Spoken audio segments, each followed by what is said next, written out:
1 মিনিটে বটি ধার করুন, মরিচা দূর করুন। 5 বছরেও বটির ধার নষ্ট হবে না, মরিচা পড়বে না। আজ আপনাদের সাথে বটি ধার করার এবং মরিচা দূর করার অত্যন্ত সহজ একটা পদ্ধতি দেখাবো, যে পদ্ধতি অনুসরণ করে আপনি ঘরে বসে থেকেই বটি একদমই নতুনের মতো চকচকে ঝকঝকে করে নিতে পারবেন এবং অনেক বেশি ধারালো করে নিতে পারবেন।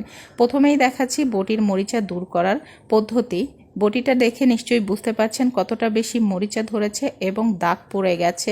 এই মরিচা দূর করার জন্য প্রথমেই আমি একটু টুথপেস্ট দিয়ে দিয়েছি আর পানি দিয়েছি। এখানে নিয়েছি সিরিজ কাগজ বা সিরিজ পেপার, পানি দিয়ে একটু ভিজিয়ে নিচ্ছি আর এই সিরিজ পেপারটা দিয়ে বটিটা আমি ঘষে নিব।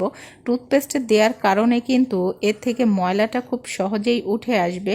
আপনি শুধুমাত্র সিরিজ কাগজ দিয়ে যদি ঘষে নেন সেই ক্ষেত্রে কিন্তু ময়লাটা এত বেশি উঠবে না। আপনি টুথপেস্ট দেওয়ার পরে সিরিজ কাগজ দিয়ে যদি উঠে নেন তাহলে মরিচাটা খুব দ্রুতভাবে উঠে